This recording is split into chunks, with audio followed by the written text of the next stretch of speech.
Hello बच्चों, नमस्ते। कैसे हैं आप सभी? उम्मीद है शानदार होंगे और शानदार तरीके से अपनी पढ़ाई को कर रहे होंगे। बच्चों, मैं आपका भाई नीरज यादव स्वागत करता हूं आपका अपने परिवार तैयारी विद नीरज में।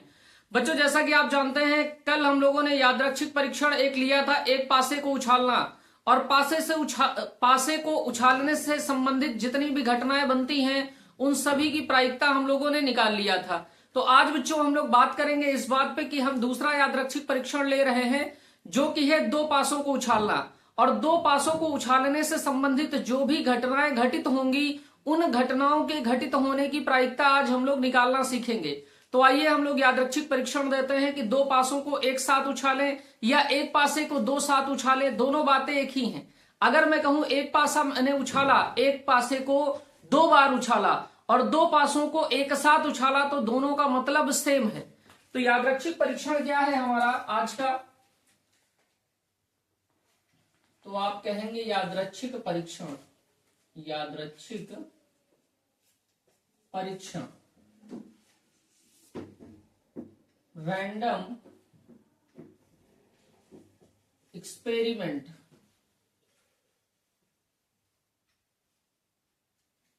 रैंडम एक्सपेरिमेंट हमारा क्या है बच्चों? रैंडम एक्सपेरिमेंट हमारा है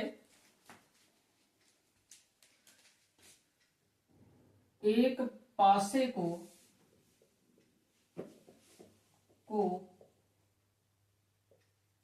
दो बार उछाला, या बेटा इसी बात को हम लिख सकते हैं दो पासे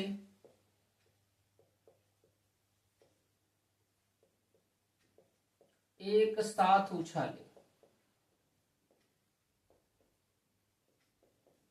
दोनों की मतलब एक ही, चाहे आपसे कहे कि एक पासे दो बार उछाला या आपसे कहे दो पासे एक साथ उछाला या दो पासों को उछाला, दोनों का बात एक ही है। तो मुझे आप एक बात बताइए, अगर हम एक पासे को उछालते हैं, अगर हम एक पासे को उछालते हैं तो उसमें 1 से 6 तक कुछ भी आ सकता है। हम दूसरे पासे को उछालेंगे तब भी बेटा 1 से 6 तक कुछ भी आ सकता है। तो दो पासों को उछालने पे कुल घटित होने वाली घटनाएं या संभावित परिणाम क्या हो सकते हैं? तो हम कहेंगे संभावित परिणाम, भाई पहले पासे को अगर हम उछालेंगे तो उसके संभावित परिणाम 6 हो सकते हैं, दूसरे पासे को उछालेंगे उसके भी संभावित परिणाम 6 हो सकते हैं। तो 6 को 6 से गुणा कर देंगे तो कुल परिणाम हमारे कितने आ सकते हैं? 36। तो दो पासों को उछालने में कुल संभावित परिणामों की जो संख्या होती है वो 36 होती है। तो हमारे पास 36 है कुल परिणाम, संभावित परिणाम। तो 36 हमको सैंपल स्पेस के अवयव हमको बनाने होंगे। तो यहां से प्रतिदर समष्टि क्या निकल के आएगा? तो आप देखिए प्रतिदर समष्टि क्या निकल के आएगा। तो आधे बोर्ड पे मैं प्रतिदर समष्टि आपका बनाए दे रहा हूं। प्रतिदर्श समष्टि, प्रतिदर्श समष्टि क्या होता है? कुल संभावित परिणाम। क्या क्या हो सकते हैं बेटा? देखिए, पहले पासे पे एक आएगा तो हो सकता है दूसरे पासे पे भी एक आए। पहले पासे पे एक आए, हो सकता है दूसरे पे दो आए। पहले पासे पे एक आए, हो सकता है तीसरे पे, दूसरे पासे पे 3 आए। पहले पासे पे एक आए, हो सकता है दूसरे पासे पे 4 आ जाए। पहले पासे पे बेटा एक आए, दूसरे पासे पे 5 आए। और हो सकता है कि पहले पासे पे तो एक ही आ रहा है लेकिन दूसरे पासे पे 6 आ जाए। ऐसा भी तो हो सकता है कि पहले पासे पे 2 आ रहा है, दूसरे पासे पे 1 आ जाए। पहले पासे पे 2 आ रहा, दूसरे पासे पे 2 आ जाए।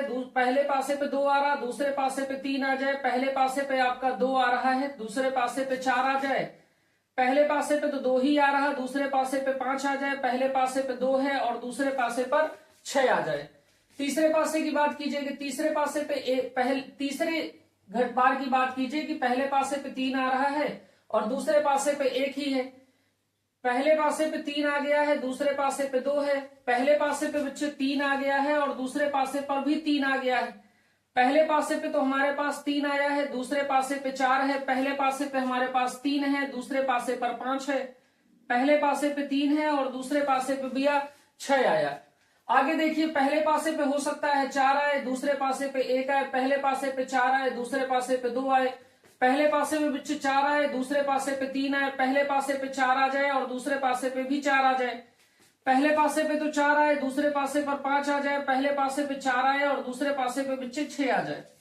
ऐसा भी तो हो सकता है कि पहले पासे पे 5 आए और दूसरे पासे पे 1 आए, पहले पासे पे 5 आ रहा है, दूसरे पासे पे 2 आ जाए, पहले पासे पे 5 आ रहा है, दूसरे पासे पे 3 आ जाए, पहले पासे पे 5 आ रहा है, दूसरे पासे पे 4 आ जाए, पहले पासे पे 5 आ रहा है, दूसरे पासे पर भी 5 आ जाए, पहले पासे पर तो 5 आ रहा है, दूसरे पासे पर 6 आ जाए। और क्या घटना घटित हो सकती है? ऐसा भी तो हो सकता है कि पहले पासे पे 6 आ रहा है, दूसरे पासे पे 1 आ जाए, पहले पासे पे 6 आ रहा, दूसरे पासे पे 2 आ रहा, पहले पासे पे 6 आ रहा, दूसरे पासे पे 3 आ रहा, पहले पासे पे तो बेटा 6 आ रहा है, दूसरे पासे पे 4 आ रहा, पहले पासे पे बेटा 6 आ गया, दूसरे पासे पे 5 आ रहा, पहले पासे पे 6 आ रहा है और दूसरे पासे पे 6 आ रहा है। तो ये हमारी 36, ये हमारी जो घटनाएं हैं ये 36 हैं। तो हमारी जो प्रतिदर्श समष्टि है, सैंपल स्पेस, जिसको हम एनएस से लिखते हैं, सैंपल स्पेस में उपस्थित अवयव की संख्या, यानी प्रतिदर्श समष्टि में उपस्थित अवयव की संख्या कितनी हो जाएगी? आप कहेंगे 36। और इसी बात को हम लिखते हैं संभावित परिणाम। प्रतिदर्श समष्टि की परिभाषा ही होती है कि किसी भी यादृच्छिक परीक्षण को करने पर कुल संभावित परिणामों की संख्या को ही हम प्रतिदर्श समष्टि कहते हैं। तो बेटा हमारा एक पासे पे 6 घटनाएं बन सकती हैं, दूसरे पासे पर भी 6 घटनाएं बन सकती, 6 गुणे 6 किया तो 36। तो 2 पासों को एक साथ उछालने पर या एक पासे को 2 बार उछालने पर संभावित परिणामों की जो संख्या है वो ये आपकी लिखी गई है, जो कि 36 है। अगर मैं कहूं इस तरीके से आप ना निकाल पाए, बनाना तो आपको ऐसे ही है, लेकिन अगर आपसे 3 पासे दे दिया और कहे कि संभावित परिणाम कितने आएंगे तो वो कैसे निकालेंगे? तो आप एक फार्मूला ध्यान रखिएगा, संभावित परिणामों की संख्या, परिणामों की संख्या। और ये फार्मूला बेटा केवल पासे के लिए है, तो ये होता है 6 की घात n, ये होता है 6 की घात n, जहां n क्या है बेटा? n पासों की संख्या। अगर पासा आप 1 उछाल रहे हैं तो n की वैल्यू 1 आएगी, यानी n बराबर जब 1 रखेंगे यानी पासा हमारा 1 है, तो 6 की घात 1 यानी परिणाम संभावित कितने आएंगे? 6। और आप जानते हैं बच्चे कि एक पासे को अगर आप उछालते हैं तो संभावित परिणामों की संख्या 6 होती। अगर n बराबर 2 रखते हैं यानी पासों की संख्या आप डबल कर देते हैं, 2 कर देते हैं, तो 6 का स्क्वायर हो जाएगा 36। और देखिए हम लोग 2 पासों को एक साथ उछाल रहे हैं तो 36 घटनाओं की बात कर रहे हैं। अगर बच्चे n की घात हम 3 ले लेते हैं, यानी n बराबर 3 ले लेते हैं, तो 6 की घात 3 यानी हो जाएगा 216। तो अगर बेटा हम 3 पासों को एक साथ उछालते हैं या एक पासे को 3 बार उछालते हैं तो संभावित परिणामों की संख्या कितनी होगी? 216। तो ये फार्मूला आप जरूर लिख लीजिएगा, मैं यहां पे लिख दे रहा हूं कि कभी भी आपको पासे के केस में संभावित परिणाम अगर निकालने होंगे तो आप कैसे निकालोगे? देखिएगा, इस बात को मैं लिख दे रहा हूं, इस बात को, संभावित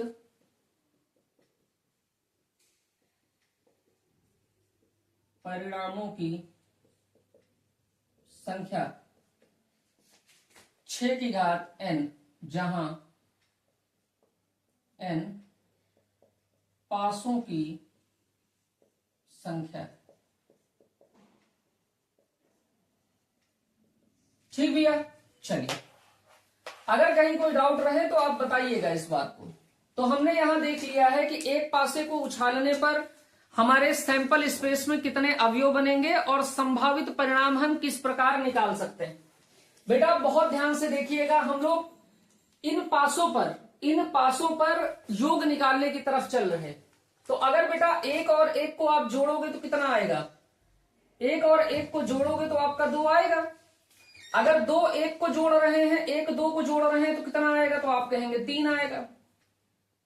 अगर 3 1 को जोड़ रहे हैं तो 4 हो जाएगा, 2 2 को जोड़ रहे हैं तो 4 हो जाएगा, 1 3 को जोड़ रहे हैं तो भी 4 हो जाएगा। तो आप जोड़ दीजिए, 4 हो गया।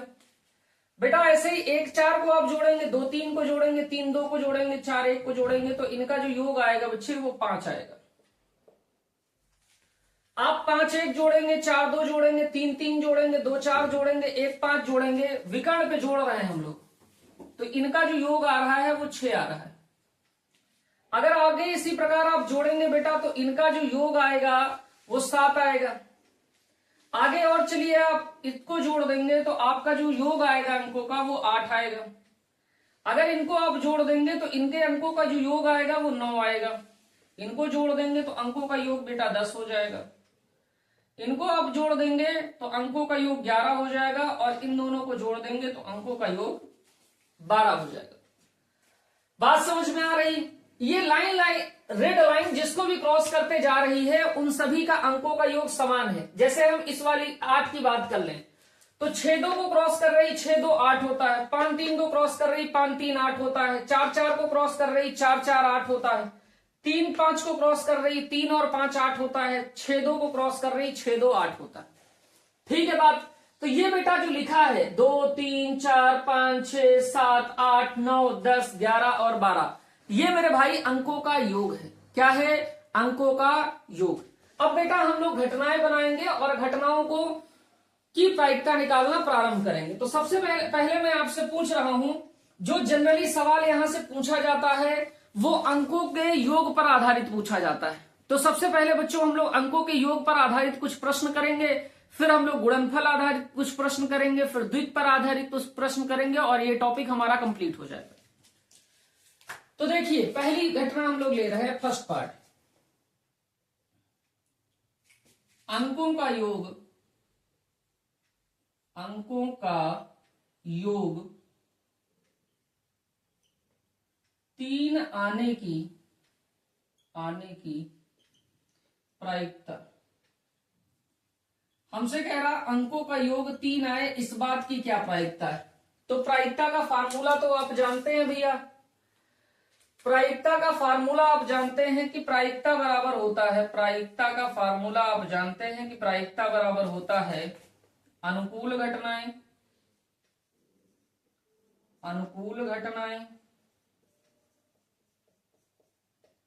और अपॉन में कुल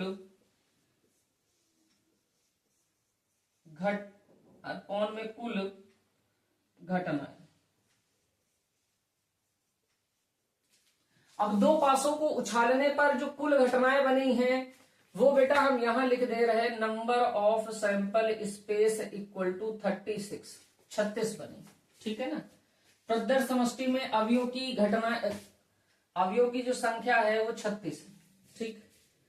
अब बेटा देखिए एनएस की वैल्यू तो हमको पता है 36, लेकिन अंकों का योग 3 कब कब आ सकता है? तो देखिए भाई 3 कहां है? तो जब हमारे पहले पासे पे 2 हो, दूसरे पासे पे 1 हो, या पहले पासे पर 1 हो, दूसरे पासे पे 2 हो, तभी तो बेटा अंकों का योग हमारा 3 होगा। तो देखिए 1 घटना 2 घटना, यानी यही 2 घटनाएं हमारे अनुकूल हैं और कुल घटनाएं हमारे पास 36 हैं। तो अनुकूल घटनाएं हमारी हो गई 2 और कुल घटनाएं हमारी हो गई 36। तो अनुकूल घटनाएं बेटा 2 हो गई और कुल घटनाएं हमारी 36 हो गई। तो 2/36 प्रायिकता हो गई, यानी 1/18। ठीक है बात? आगे देखिए इसी प्रकार हम क्या कह सकते हैं, अगली घटना ले सकते हैं। अगली घटना हमने कहा अंकों का योग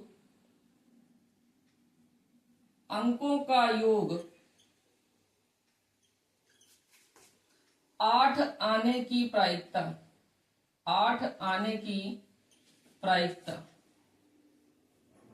अंकों का योग 8 कब आ सकता है, इस बात की प्रायिकता हमको बतानी। अब अंकों का योग 8 कब आ सकता है बेटा? जब पहले पासे पे हमारा 6 हो, दूसरे पासे पे 2 हो, तो अंकों का योग 8 आ सकता है। या बेटा पहले पासे पर 5 हो, दूसरे पासे पे 3 हो, तब हमारा अंकों का योग 8 आ सकता है। पहले पासे पे बेटा 4 हो, दूसरे पासे पे 4 हो, तब अंकों का योग 8 आ सकता है। और पहले पासे पे बेटा 3 हो, दूसरे पासे पर 5 हो, तब अंकों का योग 8 आ सकता है। पहले पासे पे 2 हो और दूसरे पासे पे बेटा 6 हो, तब अंकों का योग 8 आ सकता है। यानी बेटा हमको वे सभी घटनाएं लेनी है जिनमें तीर का निशान लगा हुआ है 8 के लिए। उन सभी घटनाओं का अंकों का योग 8 है। वो घटनाएं क्या है? 6,2 है, 5,3 है, 4,4 है, 3,5 है, 2,6। ठीक है बात? ये कुल कितनी घटनाएं हो गई? 1 2 3 4 5। यहां से देखिए तो ये 1 घटना हो गई बेटा, ये 2 घटना हो गई, ये तीसरी घटना हो गई, ये चौथी घटना हो गई और ये पांचवी घटना हो गई। तो 5 घटनाएं अंकों का योग 8 होने के अनुकूल हैं और कुल घटनाएं हमारी कितनी हैं 36। तो प्रायिकता हो जाएगी हमारी 5/36। बात आई समझ आपको? आगे देखिए, हम आपसे कहें तीसरी बात, अंकों का योग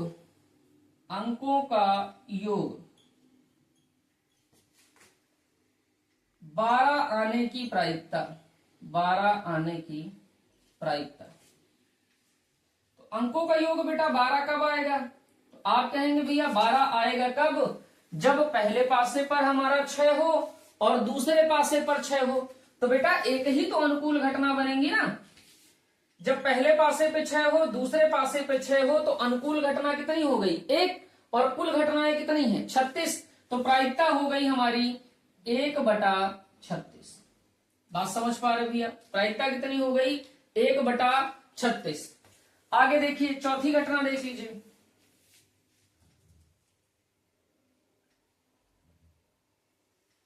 चौथी घटना हमने कहा अंकों का योग सम संख्या होने की प्रायिकता,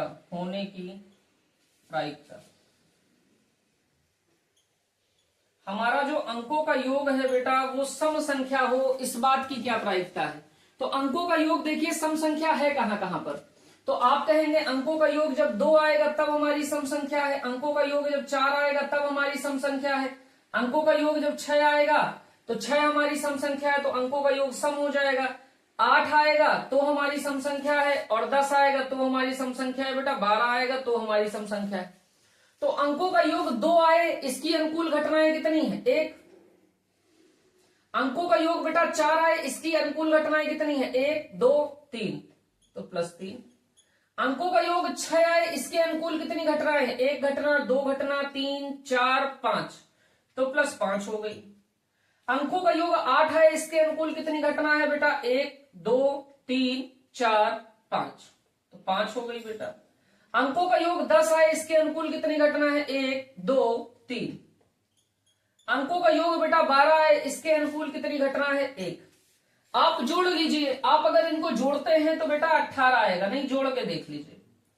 1 और 3 हो गया आपका 4, 4 और 5 हो गया बेटा 9, 9 और 5 जोड़ देंगे हो गया 14, 14 में 3 जोड़ देंगे हो गया 17, 17 में 1 जोड़ देंगे बेटा हो गया 18।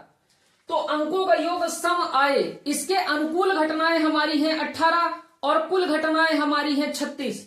तो प्रायिकता क्या होती है? अनुकूल घटना बटे कुल घटना। तो अनुकूल घटनाएं 18 हैं और कुल घटनाएं 36 हैं, तो प्रायिकता हो गई हमारी 18/36, यानी कि 1/2।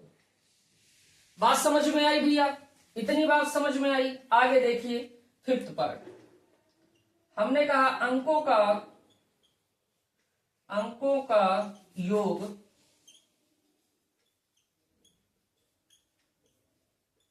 विषम संख्या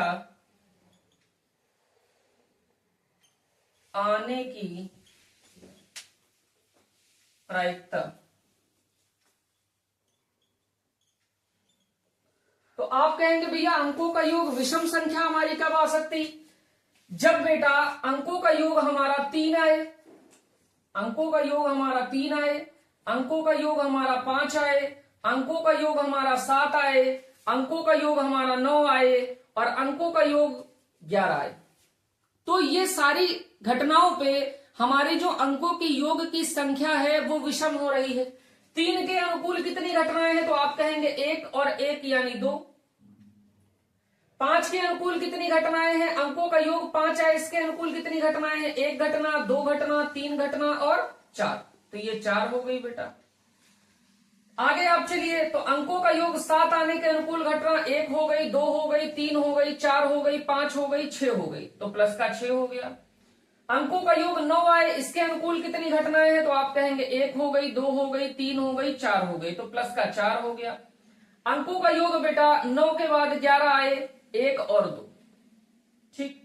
इसको छोड़ के और कुछ हो सकता भैया, 3 आ जाए, 5 आ जाए, 7 आ जाए, 9 आ जाए, 11 आ जाए, तभी तो अंकों का योग विषम आएगा। अब इनको आप जोड़ेंगे तो फिर से 18 आपको मिलेगा।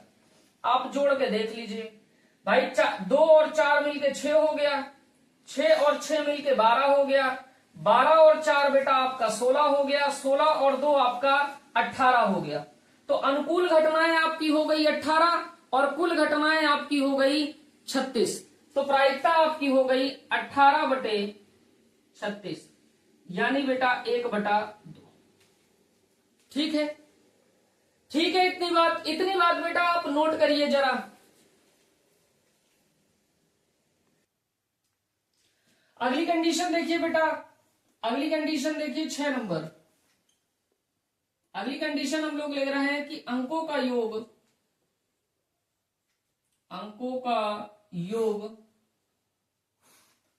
3 का गुणज होने की प्रायिकता।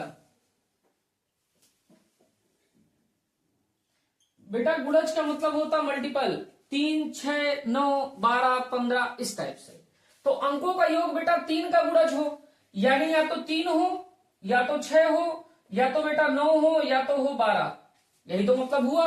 तो अंकों का योग 3 होने के लिए कितनी अनुकूल घटनाएं हैं, तो आप कहेंगे 1 और 2 हो गई। अंकों का योग 6 हो, इसके अनुकूल कितनी घटनाएं, तो आप कहेंगे 1, 2, 3, 4, 5 हो गई। अंकों का योग 9 हो, इसके अनुकूल कितनी घटनाएं, तो आप कहेंगे 1, 2, 3 और 4, ये 4 हो गई। अंकों का योग 12 हो, इसके अनुकूल कितनी घटनाएं हैं बेटा, तो आप कहेंगे 1। तो प्रायिकता कितनी हो जाएगी, अनुकूल घटनाएं कितनी होंगी, आप इन सबको जोड़ दीजिए। तो 5 और 2 बेटा हो गए 7, 7 और 4 को आप जोड़ देंगे तो हो गया 11, 11 और 1 आप जोड़ देंगे तो हो गया 12। तो हमारी जो अंकों का योग 3 का गुणज हो, इस बात की अनुकूल घटनाएं हैं वो है 12 और कुल घटनाएं हमारे पास होती हैं 36। तो प्रायिकता हमारी होती है अनुकूल घटना बटे कुल घटना, यानी 12/36। तो ये हो जाएगा आपका 1/3। ठीक है बात। अब दूसरी आप कंडीशन देखना चाहे तो आप देख लें कि अंकों का योग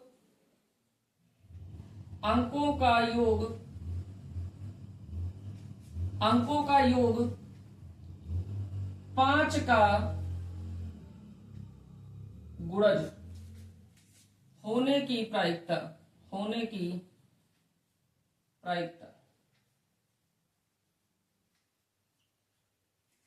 अंकों का योग 5 का गुणज होने की प्रायिकता। तो आपको इस बात की प्रायिकता निकालनी है कि अंकों का जो योग है वो 5 का गुणज है। 5 का गुणज होने का क्या मतलब है, 5 का गुणज होने का मतलब हो या तो 5 आए या तो 10 आए। तो हमको निकालनी है बेटा 5 के अनुकूल घटनाएं और 10 के अनुकूल घटनाएं। तो 5 के अनुकूल घटनाएं क्या क्या होंगी, तो आप कहेंगे 1 घटना, 2 घटना, 3 घटना और 4 घटना।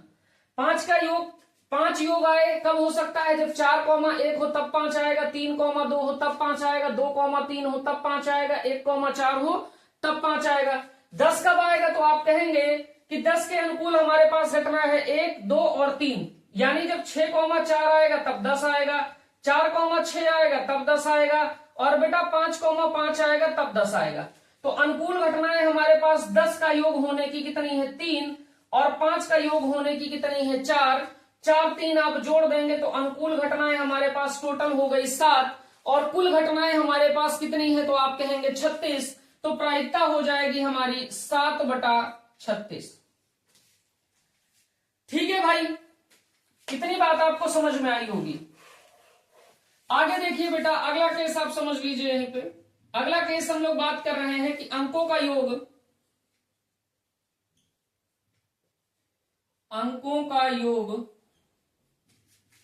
अभाज्य संख्या